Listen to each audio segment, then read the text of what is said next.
Welcome to Shukla study point. आप सभी का स्वागत है आपके अपने YouTube channel Shukla study point में। मैं शिवम शुक्ला आप सभी दोस्तों का हार्दिक स्वागत करता हूं। दोस्तों जो है आज के वीडियो के अंतर्गत हम लोग बात करेंगे फिलोसॉफी अर्थात दर्शन शास्त्र बी तृतीय वर्ष के छात्र छात्रों के लिए लाभान्वित करने वाला वीडियो है ये। पेपर वन मतलब ये पेपर थ्री के जो है वन खंड के बारे में, मतलब कि पहले खंड के बारे में। जैसे कि आपको पता होगा कि इससे पहले जो है हमने बात कर लिया है पेपर वन और पेपर टू के बारे में, चर्चा ऑलरेडी कर चुका हूँ। अब हम जो है पेपर थ्री के पोर्शन वन के बारे में चर्चा करेंगे। अर्थात आपको बता दें, हमने आपको पहले वीडियो में क्लियर करा था कि जो पेपर थ्री होता है ये तीन खंडों में आपका बटा होता है, खंड आ, खंड बा और खंड सा। ओके, अब जो व्यक्ति खंड आ लिए होंगे उनको ये दोनों नहीं लेना पड़ेगा। जो खंड बा लेंगे उनको ना तो ए मिलेगा ना ए मिलेगा। जो खंड सा लेंगे ना तो ए मिलेगा ना बी मिलेगा। मतलब कि तीनों में से केवल केवल और एक ही आपको करने होंगे। मतलब कि तीनों खंडों में से आपको एक ही पेपर करना है। तो जिन छात्र छात्राओं का पेपर थ्री का वन है अर्थात सोशल एंड पॉलिटिकल थ्योरी, वह यह वीडियो से देख करके लाभान्वित हो सकेंगे। मोस्ट इंपॉर्टेंट क्वेश्चंस इसमें बताए गए हैं। ये एक प्रकार से मॉडल पेपर के तौर पर कार्य करेगा आपके एग्जाम्स में। और प्रीवियस ईयर क्वेश्चन पेपर है 2016 का। आपको बता दो मेरे प्यारे दोस्तों कि अगर आपको 17 का, 18 का, 19 का, 20 का, 21 का देखना है तो आप पहले से जो है यमे करेकर यूट्यूब चैनल, मेरा दूसरा चैनल है, उसको सब्सक्राइब कर लीजिएगा, क्योंकि उसी पर जो है यह वीडियो बाकी की 17, 18, 19 की सभी की प्रीवियस ईयर क्वेश्चन पेपर डाल दिया जाएगा। ओके, तो अभी जल्द ही उसको सब्सक्राइब कर लीजिएगा, उसके बाद में उस पर जो है वीडियो में डाल दूंगा। ओके, चलिए फिर मिलते हैं, मतलब कि बात कर लेते हैं कि आखिरकार आपने पेपर टू तो देख ही लिया होगा, पेपर थ्री के बारे में हम चर्चा करते हैं भाई। पेपर थ्री से कैसे प्रश्न एग्जाम से बनते हैं आइए हम चर्चा करते हैं। तृतीय प्रश्न पत्र खंड आ, समाज एवं राजनीति दर्शन। पेपर का नाम क्या है? समाज एवं राजनीति दर्शन। समझते हैं भैया। नोट सभी प्रश्नों मतलब सभी खंडों के उत्तर निर्देशानुसार दीजिए। प्रश्न का है खंड आ से अति लघु उत्तरीय प्रश्न पूछे जाते हैं, खंड बा से दीर्घ लघु उत्तरीय, मतलब कि खंड आ से अति लघु उत्तरीय, खंड बा से लघु उत्तरीय और खंड सा से दीर्घ उत्तरीय प्रश्न पूछे जाते हैं। ओके, नोट देखेंगे, सभी प्रश्नों के उत्तर दीजिए। प्रत्येक प्रश्न का उत्तर लगभग 50 शब्दों में आपका होना चाहिए। अति लघु उत्तरीय टाइप के प्रश्नों को आपको 50 शब्दों में लिखना होता है। सभी प्रश्न के एक उत्तर देने हैं। पहले प्रश्न में 10 खंड होते हैं, 10 के 10 को आपको करना होगा। एक खंड करेंगे तो 2 नंबर आपको मिलेगा। इस प्रकार से 10 खंड कर लेंगे तो आपको 20 नंबर यहाँ से मिल जाएगा। खंड पहला प्रश्न है आपका कि संस्था। अब संस्था के बारे में आपको बताना, संस्था के अर्थ को बताना है, उसके बाद में उसकी परिभाषा बताना है।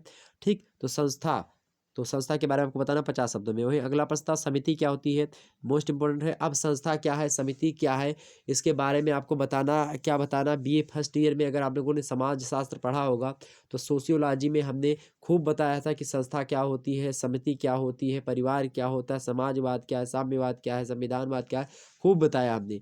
तो यहाँ पर देखेंगे समिति के बारे में आपको 50 शब्द लिखना है। अगला प्रश्न है परिवार, मतलब परिवार के प्रकार, परिवार कितने प्रकार के होते हैं, खूब बताया हमने। तो इसे परिवार तो 8 प्रकार के होते हैं। ठीक, अगला प्रश्न है समाजवाद। समाजवाद क्या है भाई? अगला प्रश्न है जो है साम्यवाद क्या है, मोस्ट इंपोर्टेंट है। तो इन सभी के बारे में आपको 50-50 शब्द लिखना है, मतलब कि आपको यहाँ पर परिभाषा दे देनी है। एक आध विद्वान के अनुसार अगर आपको पता है तो परिभाषा दे दीजिएगा। अगर मान लेते हैं वो नहीं पता है तो आप अपने हिसाब से भी परिभाषा लिख सकते हैं। अगला प्रश्न संविधानवाद क्या है। वही नेक्स्ट प्रश्न आपसे पूछा गया था कि सामाजिक परिवर्तन क्या होता है, मतलब सोशल जो चेंजमेंट होता है, सोशल चेंज क्या है। अगला प्रश्न सामाजिक परिवर्तन हमने बीए सेकंड ईयर में समाज शास्त्र में पढ़ाया है। अगला प्रश्न सामाजिक प्रगति क्या होती है, इसको भी हमने सेकंड ईयर में पढ़ाया आपको पेपर टू में।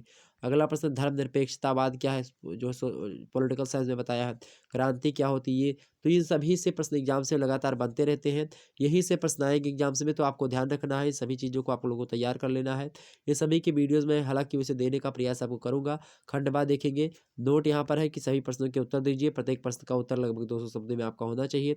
प्रश्न देखते हैं कि लघु उत्तरीय से कैसे कैसे प्रश्न 2016 के पेपर में आए थे, पेपर टू से, मतलब पेपर थ्री के वन से। आपका जो है दूसरा प्रश्न समाज दर्शन और राजनीति दर्शन के संबंध का विवेचन कीजिए। क्या? समाज दर्शन और राजनीति दर्शन के संबंध का विवेचन कीजिए। अथवा अगर के दूसरा प्रश्न है कि आतंकवाद के क्या कारण है, व्याख्या कीजिए।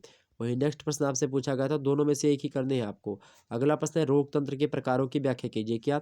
लोकतंत्र के प्रकारों की विवेचना कीजिए। बढ़िया प्रश्न था और लगातार पूछा जाएगा, ये बात ध्यान रखिए लोकतंत्र के बारे में। अगला प्रश्न था आपके कि कल्पनावादी समाजवाद क्या है। क्या? कल्पनावादी समाजवाद क्या है, इसकी विशेषताओं का विवेचन कीजिए। मोस्ट इंपोर्टेंट प्रश्न था।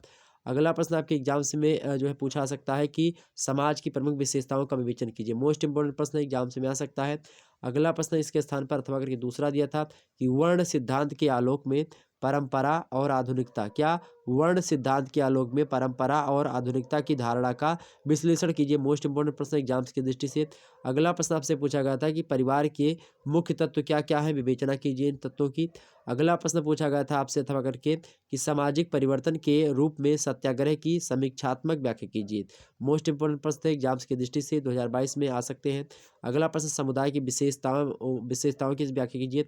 समुदाय की विशेषताओं को लेकर के एग्जाम्स में लगातार प्रश्न बन रहे हैं, आप लोग पढ़ लीजिएगा। अगला प्रश्न है साम्यवाद के दिन समाप्त हो गए, ये कथन है और इसकी विवेचना आपको करने के लिए पूछा गया है, मतलब कहा गया है। तो साम्यवाद के दिन क्या हो गए, समाप्त हो गए, इस कथन की विवेचना कीजिए। तो इस प्रकार से 10 प्रश्न जो थे आते लघुत्तरी से पूछे गए थे, जिनमें से 5 ही करने थे, क्योंकि प्रत्येक प्रश्न का अथवा करके दिया था। जैसे मान लेते छठवां का देखिएगा तो ये करें और चाहे ये करें, दोनों में से आपको कितना केवल एक ही करने हैं। ओके, ये बात ध्यान रखेंगे। अगला प्रश्न देखते हैं खंडसा। देखिए खंडसा से जो है वो दीर्घ उत्तरीय टाइप के प्रश्न होते हैं, अर्थात विस्तृत उत्तरीय। इनको आपको 50 शब्द मतलब 500 शब्दों में लिखना होता है और 5 प्रश्न दिए होते हैं, केवल और केवल 2 प्रश्नों के उत्तर आपको यहाँ पर करने होते हैं। ओके, देखिए यहाँ पर प्रश्न है आपके कि समाज दर्शन के स्वरूप और विषय वस्तु का क्या करें, विवेचन कीजिए। तो समाज दर्शन के अर्थात जो समाज के जो विचार है, दर्शन माने सीधा सीधा विचार होता है। तो समाज दर्शन के स्वरूप क्या है और उसकी विषय वस्तु क्या है, इसके बारे में आपको बताना है, कंटेंट क्या है। अगला प्रश्न था पूछा गया था कि समाज की उत्पत्ति के सिद्धांत के रूप में सामाजिक समझौते का सिद्धांत की विवेचना कीजिए। मोस्ट इंपोर्टेंट है सामाजिक समझौते का सिद्धांत। आपको हमने जो है sociology chapter 15 BA first semester मतलब बीए फर्स्ट ईयर में आपको पढ़ाया है 2021 में ही। आप लोग इस वीडियो को देख लीजिएगा, ये हो जाएगा। वैसे सोशियोलॉजी आप लोगों ने अगर पढ़ लिया है तो मेरे हिसाब से सोशियोलॉजी जिन लोगों ने अगर मैं बता दूं पेपर अगर आपका 3 का 1 है, मतलब कि 3 का 1 वाला पोर्शन आपको तैयार करना है तो आप लोग मेरे चैनल शुक्ला डिपॉइंट मतलब इसी चैनल पर आप देखेंगे बीए फर्स्ट ईयर सोशियोलॉजी का जितने भी हमने चैप्टर पढ़ाए हैं तो उस सभी को आप लोग देख लीजिएगा। बीए मतलब फर्स्ट ईयर सोशियोलॉजी का जितना भी वीडियो पढ़ा हुआ पेपर 1 का आप लोग देख लीजिएगा, ठीक, इंट्रोडक्शन टू सोशियोलॉजी, उससे सब प्रश्न आपके फंसेंगे। अगला प्रश्न है आपका, अगला प्रश्न था परिवार के स्वरूप और कार्य की व्याख्या कीजिए। परिवार के स्वरूप और कार्य की व्याख्या को लेकर के प्रश्न पूछा गया था।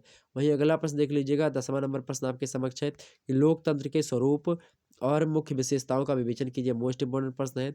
वही नेक्स्ट प्रश्न है कि सामाजिक परिवर्तन के रूप में क्रांति की समीक्षात्मक व्याख्या कीजिए। तो ये मोस्ट इंपोर्टेंट प्रश्न आपके हो गए, एग्जाम्स की दृष्टि से बहुत ही ज़्यादा महत्वपूर्ण प्रश्न है। तो हो गए आपके इतने प्रश्न एग्जाम से में पूछे गए थे आपके, जो कि हमने आपके समक्ष प्रस्तुत कर दिए। चलिए फिर मिलते हैं नेक्स्ट वीडियो में और कल की मतलब वीडियो में हम बात करेंगे तृतीय प्रश्न पत्र, इसी समय होगा। तृतीय प्रश्न पत्र के बारे में आपको बताने का प्रयास करूंगा।